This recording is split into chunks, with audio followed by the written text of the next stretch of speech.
ne ñoom gisuñu acte administratif bi ñu demee assemblée nationale. Il y a pas acte administratif bu réintégrer Ousmane Sonko c'est-à-dire que député yi amuñu si accès kenn gisu ko. mais vous imaginez. te loolu conseil constitutionnel mais ñoom nee nañu acte administratif nañ génn acte bi. ana acte bi nañ ko génne. xam nga mooy loolu quoi. il y a aucun acte bu conseil constitutionnel mën a génne tey te acte boobu ñoom demandé nañ ko kenn joxu leen ko ça veut dire que donc. ñoom dañu nekk ci def li leen neex déjà pour lu war la loolu. ku mënoon nëbb rapport Mazars kay. mais Amadou Ba bi def recours. man dafa gaaw sax moom moo war a bàyyi loi moom proposition de loi ci moom bu baaxoon nekk nit waratu ko def. moom ak kii nu mu tëddee ak Ayib Daffé ñoom ñoo xam nga ñoom ñoo def ay proposition ba pare ñoo defaat ay amendement kon nga xam ne ñii lañ ñuy def sax xamuñu ko. 9 amendements yoo xamante ni ñoom ñuy bind. xanaa war c'est-à-dire ñoom ñi ko def xanaa. ils ont fait 9 amendements à leur proposition. te ñoom moo ko bind. et ils l'ont approuvé en commission. non c'est un truc de malade. mais en fait c'est eux qui l'ont fait. en fait Omar xam nga sénégalais lu ñu war a comprendre.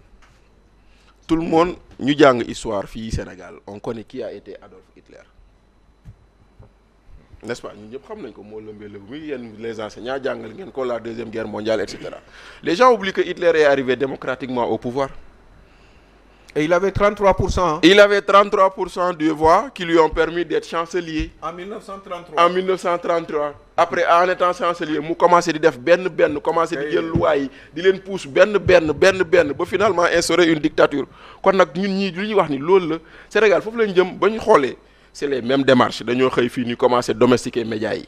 Hitler avait fait pareil ba mu ñëwee médias yi léegi institut intellectuels yi ñu bëri mu tëj leen ñenn ñi mu jàpp leen commencé domestiquer magistrats yi fii lañ commencé naan magistrats yi c'est des corrompus fii lañ commencé naan on va nettoyer les mauvais magistrats des bons magistrats tey jii ñu ngi nii ñu commencé L29 L30 ñu bëgg a dem suñu constitution gis nga nii la demee ba dictature taxaw kon ku toog di ko seetaan ya xamal ni yaa ngi installé sans le vouloir ou sans le savoir les prémices d'une dictature qui ne dit pas son nom. et puis lu gën xam nga moo gënoon convaincre pour le cas rek moo fait juste 30 secondes. côté boobu man pour man na xel yi dal xamul ndax si le président moom laa la wax président la moom moo waroon yor cëggal guyam arrêté lii constitution doo ko may pour mu arrêté ko bu ko deful man j'ai bien peur que le peuple le fasse à sa place. non mais loolu dama ndànk moo xam nga Tunisie Ben Ali bi mu fa nekkee di def ay dérive yu ko neex affaire bu ndaw benn marchand ambulant moo jotee ak policier coow li foofu la commencé ba peuple bi révolté wu dem yëkkati ko fa moom mi fait plus de 30 ans Caire Moubarak c'est la même chose moo tax ma ne c'est le président de la ñoom ñëpp ay président la ñu fa nekkoon ñu fal leen ñu naan élu à l'élection nangam ak nangam moo tax ma ne président de la République Diomaye mii le peuple finalement bu xamul li mu bëgg ndax moom comme li mu wax léegi il doit tout donner à Sonko parce que est-ce que ngeen déglu Diomaye nag de parce que moom quand c'est la constitution waa Pastef dañ koy dugal ci affaire yow ak Sonko mu naan turandoo yaayam a ngi fii turandoo mu ngi fee affaire yooyu man loolu c'est du sentimentalisme qui n'a pas lieu d'être de république c'est ça mon problème moo nag foofu nag man je pense que lenn moo war a jëpp c'est la constitution moo ñu ko may les sénégalais xam nga nag toog fii nag jàmbat fajul dara benn moment yàlla def na yoon ci sallallahu alayhi wasallam takkal sa ndigg xeex ak nii jàmm am na foo xam ne xajatu fa une démocratie duñ la ko may sur un plateau d'or sénégalais bu dee dañoo bëgg am voilà lu ñuy xeex la et là bu ñu demee ba dérive bi nar a continuer 23 juin mu ngi fii bërki démb révolution sud ba tey ngi fii même bien que ne voilà on sait ce qui s'est passé maintenant du dëgg moo tax man dama jàpp ne président Diomaye moom moo war a révolter wu à la place du peuple sinon le peuple risque de le faire à sa place et loolu kenn ñaanu ko yàlla et moom boobaa est-ce que dina fi toogati sax moo tax man dama jàpp ne là je précise ma pensée man dama jàpp ne président Diomaye pour sauver waxuma sax parce que est-ce que moom mën na sauver ti moom maanaam honneur am ci classement tey bu ñu doon gis nga les grandes démocraties boo demee États-Unis dañuy xool les meilleurs présidents les pires présidents tey bu ñu doon xool Afrique de l'Ouest est-ce que Diomaye du bokk ci les pires présidents quand il laisse faire ñëpp xam nañ ne waa ji li muy def du yoon ñu dugal ko ci sentimentalisme bu ñu laalee chaise am mu jug taxaw braqué wu ne non bu dee c'est la constitution wala boog ce sont les libertés fondamentaux mu noppi non bu ne Diomaye rek de et aussi une partie de l'opposition parlementaire laisse faire xamuñu lan moo tax moo tax man dama jàpp ne encore une fois ñu waxaat ko il nous faut un renouvellement de la classe politique pour Sénégal baax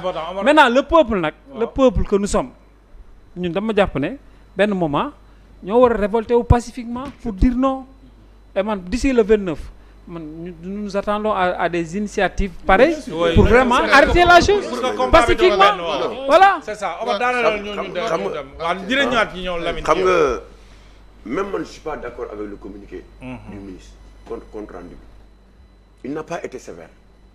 non moom kay à la limite sax dafa doon saraxu gars yi. waaw yooyu alors que on doit marquer son. ça c'est la constitution. voilà mu nekk fii di saraxu naan. on a de son patron. non mais fi amul saraxu. mais non amul lu ñu saraxu. mais Diomaye mooy patron. non fi amul lu ñuy saraxu. amul lu ñu saraxu. lii constitution la du caaxaan mais constitution mais bu ñu bëggee banaliser lépp ci réew mi mais ça devient grave mais constitution du caaxaan ba ab benn nit taxaw fële di def lu ko neex mën la mooy président de la République du Sénégal. Maintenant lépp bi mu ne moom bu ne moom day départ ak Pastef topp ci élan Diomaye président bi sans Diomaye président. am majorité am loolu moo ko téye ba tey. merci te loolu la Diomaye waroon ni mu dem nii. waaw bu ñu bàyyee ni mu dem nii. waaw c'est tout. président dina war a génn dem extérieur ñu ne ko non yow waroo voyager c'est-à-dire ñoo lay tànnal sa calendrier li ngay def ak li nga dul def ñu ñoo koy def c'est-à-dire régime bi ñuy wax nii ay régime parlementaire ils veulent créer ça à travers des réformes yi ñuy def nii créer ko ñoom autrement te du la ko jox yow pour may doole benn nit muy Ousmane Sonko. très bien. benn nit muy Ousmane Sonko. loolu du fi am. maintenant sénégalais yi fi nekk ci kattan ñun du ñu wax parti politique du ñu wax société civile du ñu wax kenn sénégalais yi li am ci réew mi actuellement buñ ko bàyyee.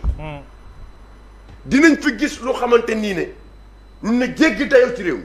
merci. da na waar. non bu ñu ko voté de investisseur dootul ñëwati parce que doo xam kan mooy kilifa réew mi. non je pense que il y a des sujets qui nous attendent hein. oui je vous comprends mais Mohamed. waaw je pense que il faut mu am d'abord lu ñu xaw a jubanti tuuti. waaw mais résumé ko ci kaddu yi tënk ko waaw. mooy par rapport à l'image du président de la République. waaw sur cette affaire. waaw. Le président de la République ñëpp nangu nañ. que il est très calme il est très posé. Il est courtois.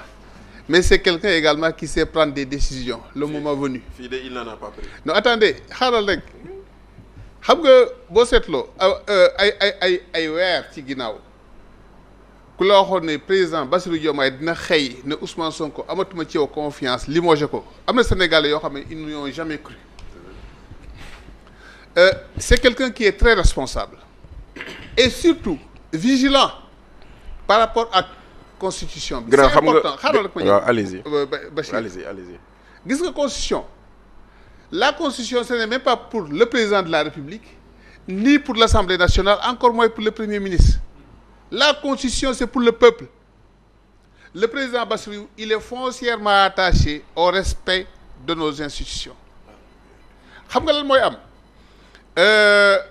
Assemblée nationale dañ def seen concert parce que je le prends pour un showbiz ndax li ñuy def ña fa nekk bon peut-être